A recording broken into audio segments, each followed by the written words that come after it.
sage ou la sagesse? Qu'est-ce qui peut être appelé sage alors? Qui est sage alors? Soyez les bienvenus, chers amis, à notre rubrique L'expérience rend sage. Je crois que vous étiez vraiment émerveillés et édifiés par notre rubrique la session passée. Aujourd'hui, nous sommes encore là, une fois, pour parler, cette fois-ci, de l'appel et le ministère. Vraiment, Dieu est très merveilleux avec nous. Et comme je l'ai dit au départ, dans nos définitions, le sage, c'est celui qui sait contempler, qui n'ouvre pas sa bouche après avoir constaté et statué les faits. Aujourd'hui, 2015, au mois de juillet, je ferai 29 ans de ministère. Et dans ces 29 ans, j'ai 24 ans à temps plein comme pasteur, travaillant en temps plein. Qu'est-ce que j'ai constaté? Aujourd'hui, nous avons une foule de docteurs, de prophètes, d'apôtres. Il me semble qu'il n'y a plus de pasteurs. Même ceux qui viennent entrer dans le ministère, ils ne veulent plus être pasteurs. Ils entrent directement comme prophètes, comme apôtres. Aujourd'hui, moi, dans mon ministère, j'opère comme apôtre, mais je suis entré dans le ministère comme pasteur. Il y a une métamorphose. Pourquoi? Dieu soit loué. Mais pourquoi une foule de docteurs? C'est ce que nous allons voir. Pourquoi une foule d'apôtres? Dieu soit loué. Et aujourd'hui, la majorité des chrétiens sont déçus de ce que nous les pasteurs, nous les serviteurs de Dieu, nous présentons comme spectacle. C'est dur à le dire. Il y a des gens même qui, une fois, m'ont dit, voilà, Bishop, chez nous ici en particulier, c'est Bishop. Il serait mieux que vous enseignez les pasteurs. Pourquoi les pasteurs ne s'enseignent-ils pas? Je dis, mais non, ce n'est pas possible. On ne peut pas faire asseoir les pasteurs et commencer à les enseigner. À moins qu'ils le veulent et qu'ils croient que celui-là, c'est pour moi un grand. Oh, c'est pour un vieux pour moi. Alors là, il faudra venir chercher des conseils. Sinon, ça ne marche pas. Et n'oubliez pas que là où il y a le vrai, il y a aussi le faux. Je fais mes constats après la méditation du livre de Jacques. D'abord, je mérite d'informer que le livre des Actes des Apôtres nous montre l'Église réveillée. Mais Jacques a fait un constat. Il nous présente l'Église en crise. Si tu veux constater comment l'Église souffre, tu peux lire le livre de Jacques. Moi, j'appelle le livre de Jacques comme le livre de la sagesse de l'Église d'aujourd'hui, de l'Église du Nouveau Testament. Notre sagesse pour servir, pour diriger le ministère, c'est tout dans le livre de Jacques. Jacques dit, mes frères, chapitre 3, verset 1, dit, mes frères, qu'il n'y ait pas parmi vous un grand nombre de personnes qui se mettent à enseigner, car vous savez que nous serons jugés plus sévèrement. Voilà, Jacques nous interpelle du jugement qui arrive, que nous serons jugés plus sévèrement. Mais on voit aujourd'hui une foule de docteurs. Mais qui est docteur? Je fais un constat. Toute personne qui a bien achevé ses 6e des humanités, toute personne qui a appris comment faire la dissertation, peut bien faire le docteur. Oui, et constater tous les jeunes serviteurs, dans leur message, c'est plein d'intellect. Tout jeune serviteur, son message est plein d'intellect. Vous voyez la logique des choses, la logique des idées. Ça, c'est l'intellect. On sent peu de spiritualité. C'est plus l'intellect. Il démontre ce qu'il a. Il est docteur parce qu'il a le temps. La mémoire est encore très fraîche. Peu de responsabilité. Il fait des recherches par-ci, par-là. Et quand il vient, il expose sa thèse. On l'appelle docteur. Et c'est vrai que c'est un docteur. Point d'interrogation. Notre jugement commence ici sur la terre. Parce que qui nous fait juger, qui nous place à la barre, c'est le diable. Le diable viendra t'attaquer comme un véritable docteur. Tu t'imposes, tu t'improvises, tu te fais proclamer pasteur. Le diable viendra t'attaquer comme ce pasteur-là qui a 30 ans d'expérience. Alors, toi, tu es là comme si tu n'étais pas là. Tu es là dans le faux. Résultat, c'est le scandale. Le temps était passé. J'étais ici à Luanda, où je suis. J'ai commencé à constater de loin ce qui s'est passé à Kinshasa et ce qui s'est passé ici à Luanda. De tous nos vieux, c'est un peu dur de les dire. On entendait ceci, on entendait cela. J'ai commencé à observer.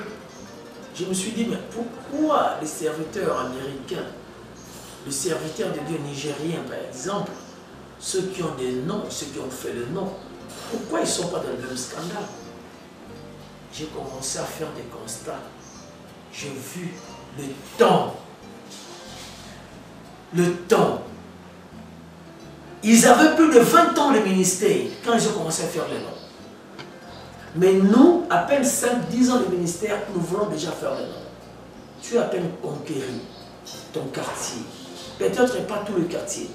Tu es déjà à la télévision. Et tu veux faire les noms. Non. Ce n'est pas possible. Et Jésus-Christ, quand il nous parle du ministère, au livre de Jean, chapitre 15, le verset 16, il déclare, « Ce n'est pas vous qui m'avez choisi, mais moi. Je vous ai choisi et je vous ai établi afin que vous alliez et que vous portiez du fruit et que votre fruit demeure, afin que ce que vous demanderez au Père à mon nom, il vous les donne. » Il dit ce que vous demanderez au Père à mon nom, il vous les donne. Cher ami, et le verset 15, il dit, je ne vous appelle plus serviteur, parce que le serviteur ne sait pas ce que fait son maître. Mais je vous ai appelé ami, parce que je vous ai fait connaître tout ce que j'ai appris de mon Père. Nous ne sommes plus des serviteurs devant le Seigneur, mais nous sommes ses amis, parce qu'il nous a fait connaître tout ce qu'il a appris au Père. Qu'est-ce qu'il y a en conflit ici? C'est l'appel. J'ai constaté que toute personne qui n'a pas un appel authentique, il se place comme autorité et c'est lui qui est Dieu. C'est son église. Il chasse des gens dans son église. Il réclame, il revendique. Il réclame, il revendique à son église. Vous ne vous occupez pas de votre pasteur. Vous ne faites rien à votre pasteur. Mais non, cher ami, tu dois transmettre quelque chose à tes brebis. Tu dois enseigner à tes brebis ce qu'ils doivent faire. Ils prendront conscience. Ils prendront la foi de savoir comment soutenir son pasteur, comment soutenir l'église. En dehors de ça, tu es un faux. Parce que si Jésus dit, c'est lui qui nous a choisis, 29 ans de ministère, j'ai été envoyé, cher ami, ce n'est ni par la force, ni par la violence, mais c'est par son esprit que je continue à résister jusqu'à aujourd'hui. Ce n'est pas facile d'établir un ministère dans un pays à politique communiste. Ce n'est pas facile d'établir un ministère et résister dans un pays où on ne reconnaît pas l'évangile. Ce n'est pas facile d'évangéliser ce peuple-là qui n'a pas connu l'évangile, qui est là le marxisme, le communisme dans leur tête. Et ils sont là. Pourquoi? Parce que j'ai écouté l'appel de Dieu. Je m'étais humilié, j'ai attendu, on m'a établi et on m'a envoyé. Qui t'a envoyé? C'est un ami, tu as collaboré avec lui. Et dans le ministère, c'est autre chose. Il ne faut pas établir les gens, il ne faut pas créer le département parce que c'est comme ça que ça fonctionne. Non. Tu vas échouer. Il faut mettre l'homme qu'il faut à la place qu'il faut. Excusez-moi de vous dire la vérité. Moi, personnellement, je ne reconnais pas les ministères des évangélistes. Pourquoi? Parce que dans plusieurs églises, dans plusieurs dénominations, il a été diacre. Diacre, il peut passer comme ancien, et après il devient évangéliste, et après il devient pasteur. Non. Qui te dit qu'un diacre ne peut pas prêcher? Qui te dit que Dieu ne peut pas utiliser un diacre? Philippe était un diacre.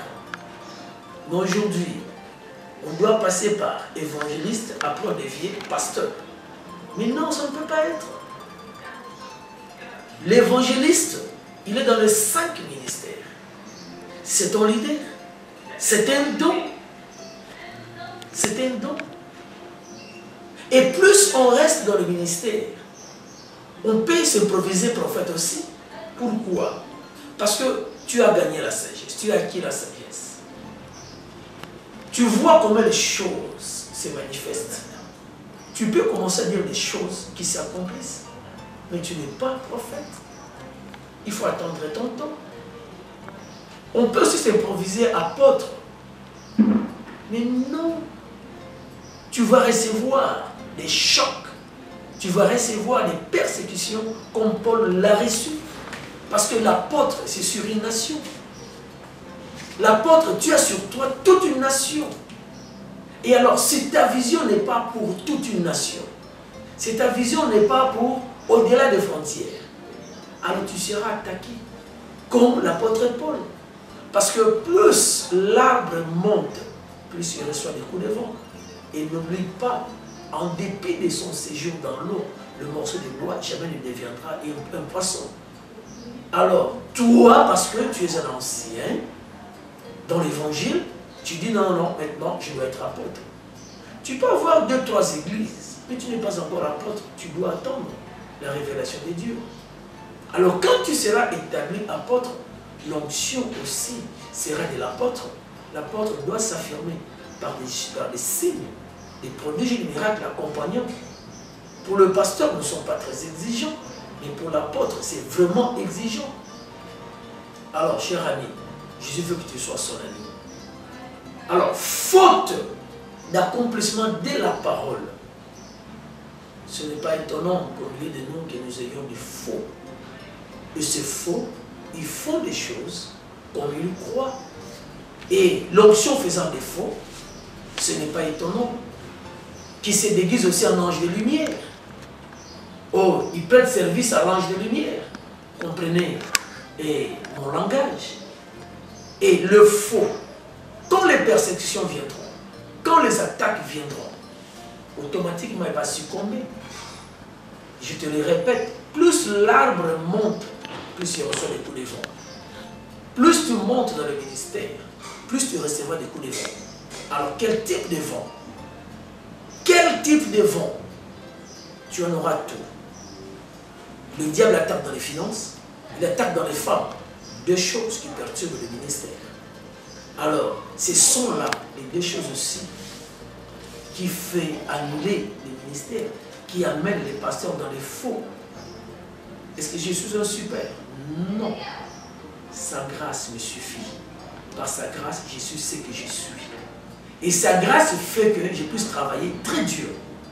Conformément c'est écrit dans 1 Corinthiens, chapitre 15, verset 10. Attends, je vais te lire le verset. Chapitre 15, 1 Corinthiens, verset 10.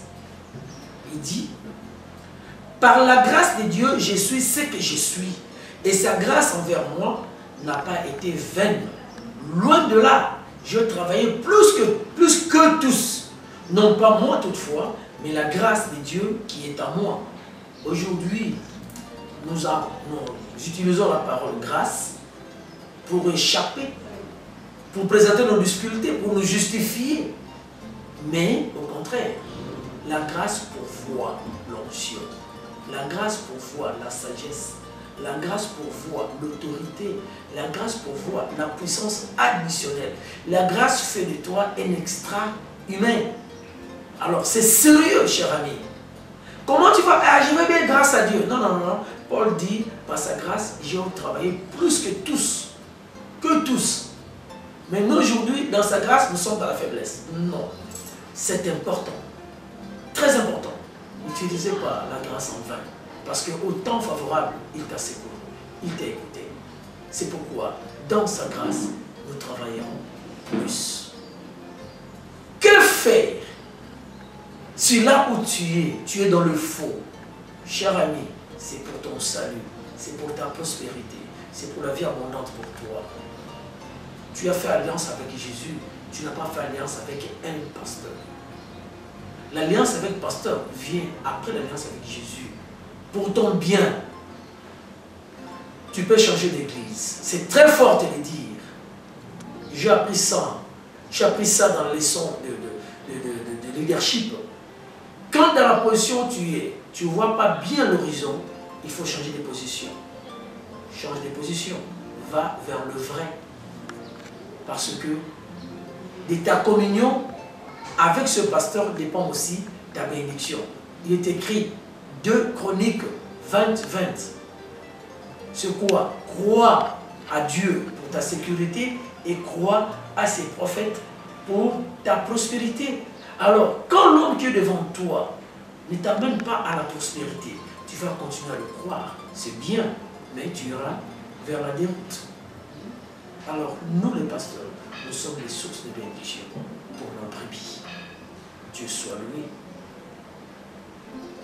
Je crois que tu m'as saisi. C'est ce que je t'apporte aujourd'hui. À Dieu la gloire, à nous la grâce. Parce que, que sommes-nous devant lui? Nous ne sommes que le rien. Mais il a fait de nous ses amis. Moi, son ami. Toi aussi qui m'écoutes, son ami, si tu crois et si tu fais marcher en communion avec lui. Je le crois aussi. Merci bien. Dieu soit loué que tu m'as vraiment suivi, mon cher ami. Mais cette fois-ci, j'aurai besoin de vos appréciations. Et tu peux m'envoyer ton email. Tu peux m'écrire. Voilà mon adresse email qui passe devant le petit écran. Et zoladi62 et @hotmail.com. Alors, tes appréciations m'aideront pour le prochain rubrique. Vous pouvez faire des suggestions, ce que vous voulez que je puisse parler la prochaine fois. Alors je vais trier ce qu'il faudra qu'il soit dit. Je sais que vous êtes comblés, que vous avez beaucoup de préoccupations, que vous voulez avoir beaucoup d'éclaircissements et la sagesse pour savoir marcher. Mais je t'en prie, n'accuse pas ton pasteur. N'envoie pas un sujet pour tester ton pasteur. Ce sera un péché pour toi. Qui es-tu, toi, qui juge? Mais donne un sujet qui aura pour bénéfice la croissance et le perfectionnement de la foi des enfants de Dieu. Nous devons toujours demander au Père, il donnera tout. Non pas importuner les brebis pour nous donner. Merci. Que Dieu vous bénisse abondamment. Je vous retrouve au prochain rubrique.